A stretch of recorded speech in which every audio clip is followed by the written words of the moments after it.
G'day everyone and welcome back to Two Bakers in Boston. Today we're visiting the city of Bath. Bath is a double inscribed World Heritage Site which is quite unique.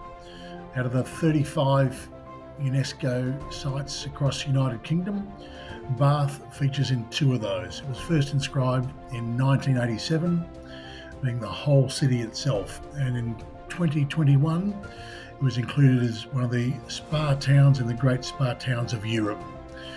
Being 11 towns and only one within the United Kingdom itself.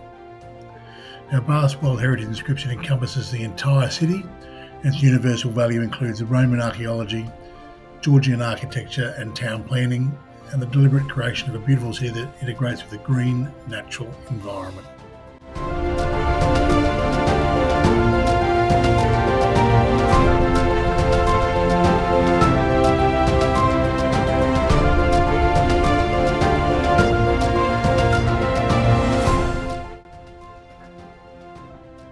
In the early 12th century, the Great Abbey in Bath was created and built, which dominated the medieval Bath, and the Abbey dominates today.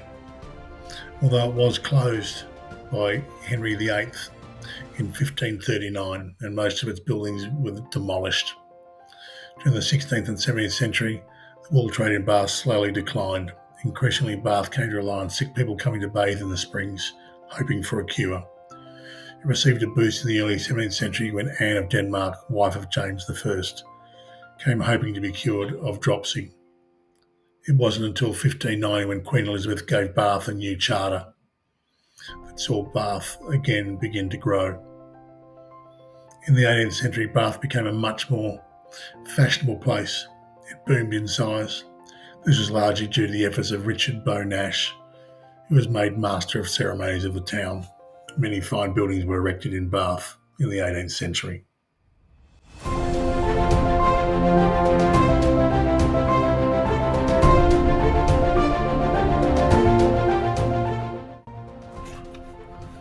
There is a legend that Bath was found in 860 BC when Prince Blooded, father of King Lear, caught leprosy. He was banned from the court and was forced to look after pigs. The pigs also had a skin disease, but after they wallowed in hot mud, they were cured. Prince Blooded followed their example and was also cured.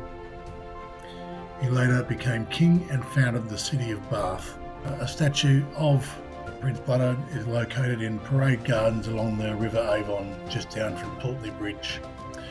Unfortunately, Yoki couldn't visit because it wasn't dog friendly, but the rest of Bath City certainly was. And we spent a great deal of time exploring on foot of this wonderful city.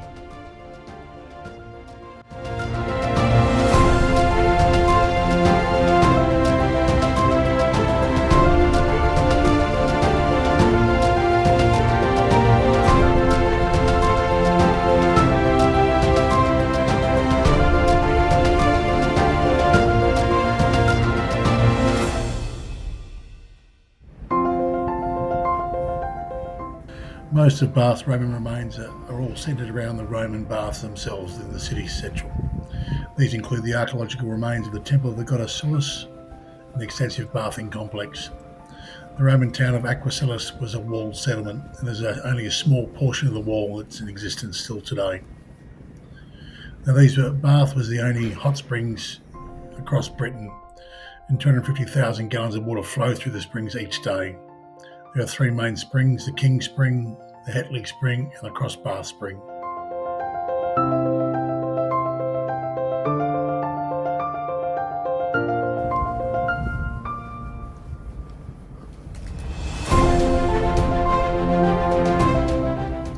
Whilst the hot springs have played a central role in every stage of the city's development in Bath, it wasn't until the 18th century that Bath reinvented itself as a fashionable health resort, expanding dramatically beyond its city walls. Medieval streets were transformed into a spacious and beautiful classical city where architecture and the natural landscape complemented each other.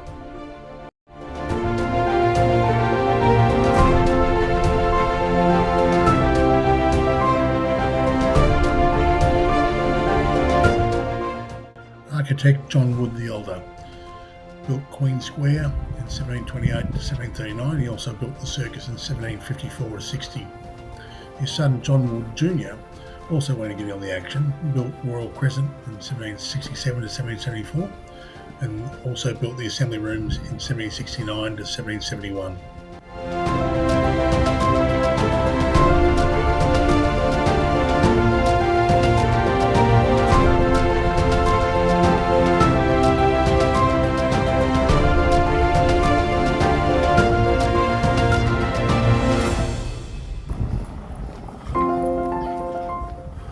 Our visit to Bath in March 2025 was a 3-day visit, which was an ample amount of time to have a lovely, relaxing visit of Bath and its immediate surrounds. It's certainly worth the effort of visiting, and I'd certainly encourage anybody to take some time and go and immerse yourself in such a wonderful, historic, medieval town.